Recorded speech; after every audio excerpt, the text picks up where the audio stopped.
밀폐된 방 하나, 창문도, 시계도, 바깥 세상과 연결되는 것은 아무것도 없다. 오직 음식과 물, 그리고 정체를 알 수 없는 기체만이 조용히 공급된다. 이 이야기는 그렇게 시작된다. 어둠 속에 갇힌 5명의 인간과 그들에게 무슨 일이 벌어졌는지에 대한 질문으로. 이야기에 따르면 15일이 지난 뒤 연구자들이 실험실의 문을 열었을 때 그들이 목격한 것은 상상을 초월하는 광경이었다고 전해진다. 도대체 그 안에서 무슨 일이 있었던 것일까?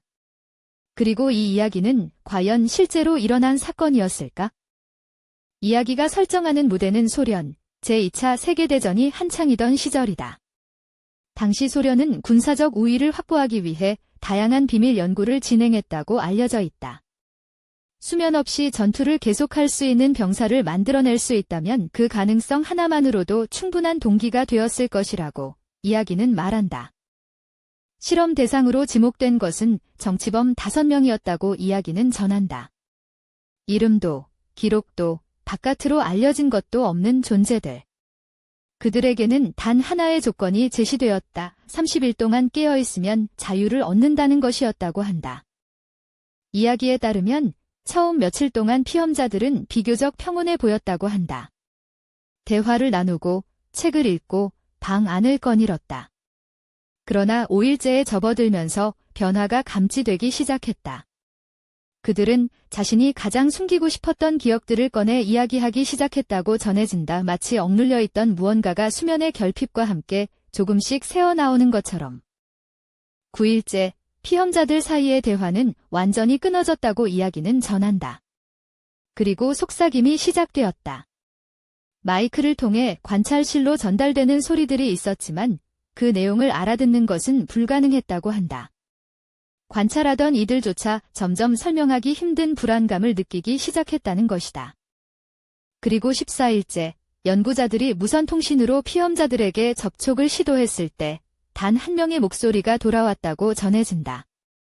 우리를 꺼내주지 마세요.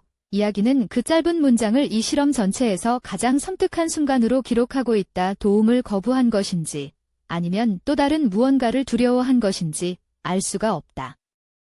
그런데 여기서 한 발짝 물러서야 한다. 지금까지 이야기한 내용들 밀폐된 실험실, 5명의 피험자, 15일간의 기록 이것들을 뒷받침하는 공식 문서나 역사적 기록은 그 어디에서도 확인되지 않는다. 소련의 기밀 해제 문서에도 의학학술지에도 전쟁 관련 기록 어디에도 이 실험에 대한 언급은 존재하지 않는 것으로 알려져 있다.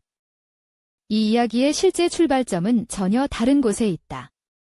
2010년 8월, 오린지소더라는 익명의 사용자가 크리피파스타 위키로 알려진 인터넷 공포 이야기 공유 사이트에 이 글을 처음 게시한 것으로 추적된다. 그것이 전부였다. 단 한 명의 작가가 인터넷의 한 구석에 올린 창작 이야기가 이 모든 것의 시작이었다. 스놉스를 비롯한 복수의 팩트체크 기관들이 이 이야기를 면밀히 검토했고 결론은 하나였다. 창작 허구. 실제 사건으로 볼 수 있는 근거가 전혀 존재하지 않는다는 판정이었다. 그러나 이야기는 이미 수백만 명의 손과 입을 거쳐 전 세계로 퍼져나간 뒤였다. 그렇다면 어떻게 이런 일이 가능했을까? 한 가지 설명은 이야기의 구조 자체에서 출발한다.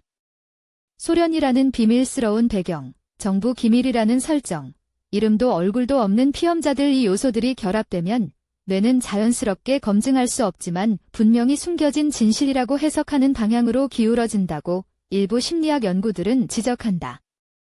또 다른 관점은 소련 시대의 실제 역사에서 비롯되는 신뢰성에 주목한다. 소련은 실제로 다양한 비밀 연구와 인체 실험 논란이 있었던 역사를 가진 것으로 알려져 있다. 이미 사람들의 인식 속에 깊이 자리 잡은 소련 비밀 실험이라는 틀이 순수한 허구에 그럴듯한 외피를 입혀주었을 가능성이 높다는 것이다. 크리피파스타라는 장르 자체의 특성도 빼놓을 수 없다. 이 장르는 처음부터 실제처럼 쓰인 허구를 목표로 삼는다. 진짜처럼 보이는 것이 장르의 핵심 미학이기 때문에 뛰어난 크리피파스타는 언제나 사실과 허구의 경계 위에서 아슬아슬한 균형을 잡는다. 러시아 수면 실험은 그 균형을 완벽하게 구현한 텍스트로 평가받는다. 그러나 이 설명들도 하나의 질문에는 완전히 답하지 못한다. 팩트체크가 이루어진 이후에도, 이야기가 허구임이 밝혀진 이후에도 왜 수많은 사람들은 계속해서 이것을 실제 사건으로 받아들이는가? 정보가 아니라 감정이 신념을 형성한다는 사실을 이 사례는 고스란히 드러내고 있다. 우리가 두려워하는 것들, 통제할 수 없는 힘, 비밀을 품은 거대 권력, 인간의 한계를 넘어서려는 실험들, 그것들이 이야기 속에서라도 실제해야 한다고 느낄 때 인간은 허구를 진실로 변환하는 놀라운 능력을 발휘한다. 믿고 싶다는 욕망은 때로 팩트보다 훨씬 강력하다. 러시아 수면 실험은 오늘날에도 도시전설로 살아 숨쉬고 있다. 어딘가에서는 지금 이 순간도 누군가가 이것을 실제 사건으로 소개하고 있을 것이다. 단 하나의 익명 이야기가 역사적 기록과 창작의 경계를 넘어 수백만 명의 기억 속에 자리를 잡았다는 것, 그 자체가 이미 하나의 새로운 미스터리다. 지금 이 이야기를 듣고 나서도 어딘가 찜찜하고 불편한 기분이 남는다면 아마도 그것이 바로 이야기가 우리에게 하는 일일 것이다. 이 이야기가 실제인지 허구인지보다 훨씬 흥미로운 것은 왜 우리가 그것을 믿고 싶어 하는가 하는 질문이다.